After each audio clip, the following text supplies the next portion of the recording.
Hello and welcome. I'm James Milan, and it is my pleasure to welcome back to our studio Evan Falchuk, who was the United Independent Party candidate for governor in this recent election, and has kindly agreed to come back in and talk to us about his experience in the election and next steps for his campaign and his party going forward.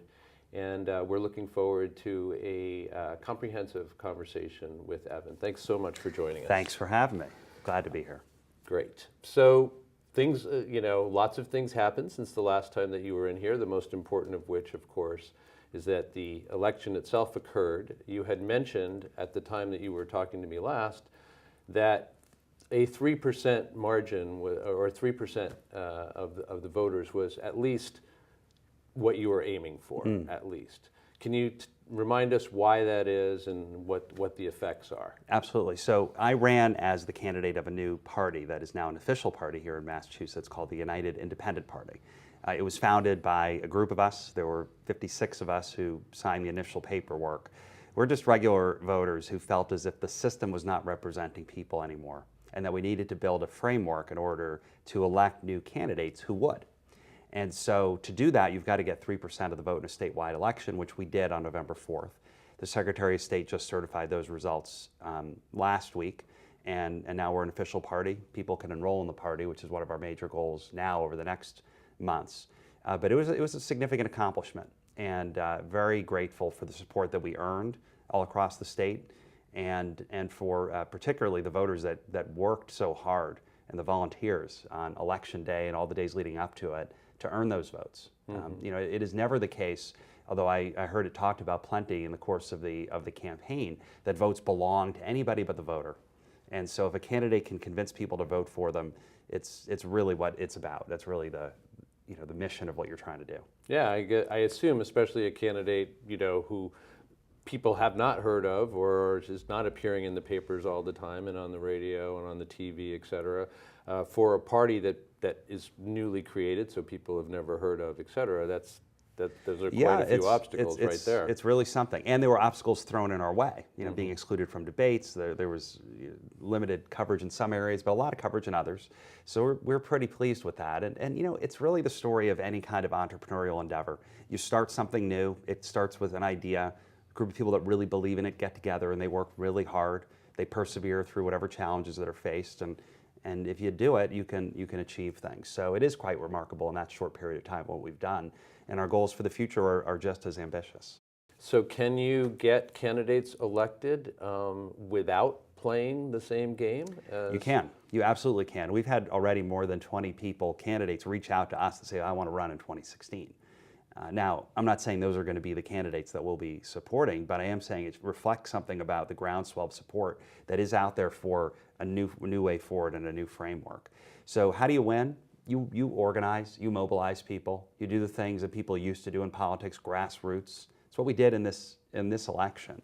To go from nowhere, no one had heard of the United Independent Party because it didn't exist, and a group of people associated with it who were not in politics. I wasn't in politics.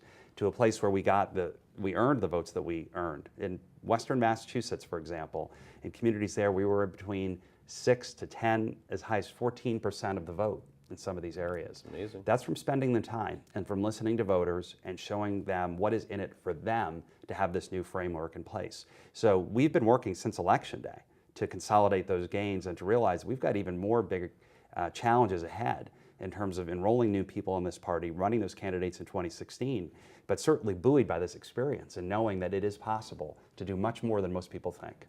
Yeah, I mean, what you just described is successful by almost any measure, especially for a wholly unknown entity some months or a year ago, let us say. Yeah. So you've already mentioned a couple of things, but I'm wondering, how do you account for your own success? There were 2 other independent candidates for governor. There were a number of independent candidates for other races who didn't fare nearly as well. How can you account for, what do you imagine is why you were so successful? I think in anything, if you work hard and you listen to what people have to say and you respect them and you show up, it makes a big difference, number one. Most campaigns aren't run that way anymore. They're run via TV ad and some media appearances, but not that much. Not a lot of going out there and actually meeting with people and talking with them. I also think that this was about a cause that was much larger than just one candidate in this election. And I think that's been one of the challenges that anyone running for office purely as an independent has always faced. It's just one person, not some larger cause, not some larger program. We've got an issue in Massachusetts, which is that the cost of living is so high. It's driven by healthcare costs, it's driven by housing costs. The traditional parties have not offered solutions to these issues. We've laid out in the United Independent Party a pretty detailed framework of what can be done. Mm-hmm. And the answers to these difficulties are not unknown. There just is not a political structure to bring them into life. And so that's so much of what we did in this campaign. I think what voters want and what they're hungry for is candidates that will just be real, that will just level with voters and treat them like adults, which they are. And it's missing. So every time you hear a vague soundbite, you're turned off. Every time you see a negative TV ad or even the positive ad that doesn't tell you anything about the candidate, you say, why should I bother voting? They're all the same. And there's a lot of people who believe that this is just a very sophisticated way to keep people away from voting, a kind of voter suppression, because low turnout elections protect the political establishment. And if you're in that political establishment, why would you change that? Why would you change that? So Republicans, Democrats, obviously, they don't have any incentive for the system to change. If it's going to happen at all, it's got to come from... It's got to come from the outside, and it can't come from people saying, well, I'm just going to be on my own trying to take this on. We need to build and organize and mobilize for this kind of positive change. And it can happen, and it can be done. We are really, in Massachusetts, always at the forefront of this kind of change. There's been polling across the country that show that 60% of voters want to see a new independent party in our country. Well, it's got to start somewhere. It's got to start in a state. And here in Massachusetts, we just took a really important, brave step towards creating that. Right. So that was a really impressive first step, and we both, I think, acknowledge, lots of people acknowledge a first step. Indeed. Lots of work to be done now. Lots of work to be done. So tell us about what's coming up here, what your plan for the next couple of years before the next election, and then beyond that is. Well, what we need to do, because under state law, you've got to have at least 3% of the vote in a statewide election in order to maintain party status or get 1% of people enrolled. And we don't want to be one of these parties that disappears after a couple of years in a statewide election. So we're focusing on getting 1% of registered voters enrolled in this party. That's 43,000 people. Our goal is to enroll 50,000 people, and we want to do it by the end of next year. I've always been one to lay out ambitious goals for ourselves and for our team, and we've all got a lot of confidence in our ability to do that. But what's really great about that is that it's a continuation of what we've been doing, organizing people on a grassroots level, and then as part of this process, identifying those candidates that are going to run in 2016 for legislative office. A majority of our legislators in this election in 2014 ran unopposed, and it's become the norm in Massachusetts. Well, we need to get smart, independent-minded people into those races and others to start to bring about this kind of meaningful, permanent change to our system. That's what we're focused on. So we always are looking a couple steps ahead, a couple years ahead towards what needs to be done and doing the hard work. We've got 7 full-time staff now working on this effort, and we're going to get people registered to vote who have not been registered before, help people who want to change their enrollment from whatever it is to United Independent Party.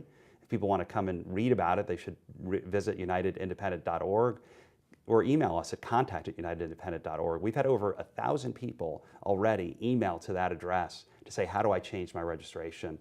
We walk people through that process. It's a very motivating part of what we're doing right now.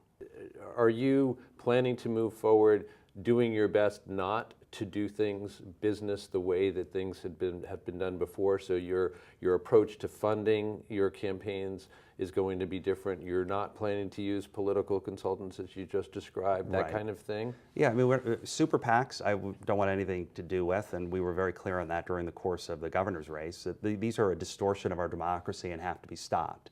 I believe we need to amend the federal Constitution to outlaw them. I don't believe Congress is ever going to do it. The only way this will happen is if we have a constitutional convention to do this, and that requires the states to call for one. That's one of the reasons why it's so important that we elect new legislators who will support that kind of legislation, because the current ones will not. They will not. So of course we're going to do things differently, but think of it like this. And let me also say, of course we'll be raising money. You know, we need money to run what we're doing here. So it's like any organization. But if you think about how an organization like JetBlue or Southwest Airlines, when they run their airlines, and it's a better experience to fly on those than it is on the other carriers, and I've certainly flown a lot in my career, those airlines don't spend their time thinking, how can we do this differently than the mainline carriers? They think of, how can we do this in a way that our customers are going to really like and will matter to them? Well, that's the mission and the vision and the purpose behind what we're doing with the United Independent Party. It's not to say we're a protest. It's not to say we're going to do it differently than Republicans and Democrats because we think they don't do it well. We all know they don't do it well. The issue is, what should it be like? And to me, the way it looks is people listening to voters, articulating what it is that they want to do about the issues the voters are facing, and being direct and clear and treating voters like adults. And that's, I think, what I know it's what voters are looking for, and it's very much what our efforts are about. And just out of curiosity, last question on this kind of general topic. Is it, strategically, do you know yet whether it is going to make more sense for you to make sure that you are fielding candidates in each race in which it would make people would have an expectation that a party would field a candidate? Or are you more, is it more going to be more important for your success going forward that you narrow that number down if necessary, just to make sure that there's a really strong candidate in each case? Winnable candidates in good races. That's what we're looking for. You could say, hey, let's have 100 candidates out there. Well, if there's 100 that are great, that totally represent what it is that we're about, then that's what we'll support. But I think more likely it's going to be a much smaller number than that, and it's going to be selected races where it makes sense to do this. That to me is part of a very deliberate process, which is what we've been doing from the beginning, of understanding what it takes to build that framework, that platform, that consensus, that structure to bring about the. So I was wondering if if UIP takes inspiration or potentially looks as a model to any parties, either nationally, internationally, for how to go about doing what it is that you want to do. We've studied this a lot, and there's lots of parties all around the world that have done different things. In the United States, there really hasn't been a party built like what we're doing here that just says, hey, let's have common sense be at the center of what it is we're doing. Let's be based on the idea that everyone is equal and everybody's civil rights have to be protected, and make it clear that we want the government to spend taxpayer money wisely. This is where most voters are. So I've yet to see an example of that.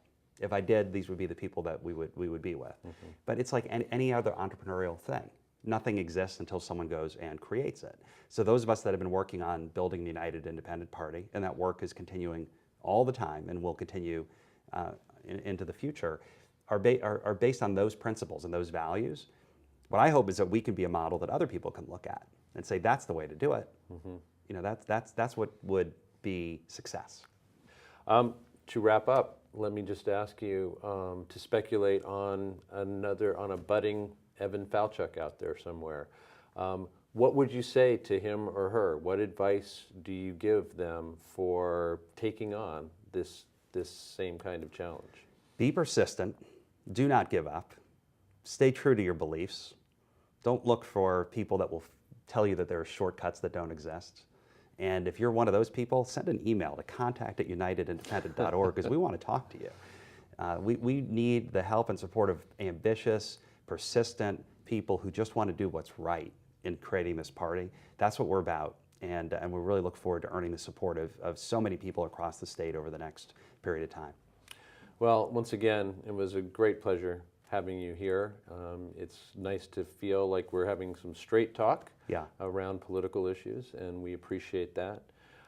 We do want to thank Evan Falchuk very much for coming back in. I suspect we are going to be hearing more from him and his party in the future, and we look forward to it.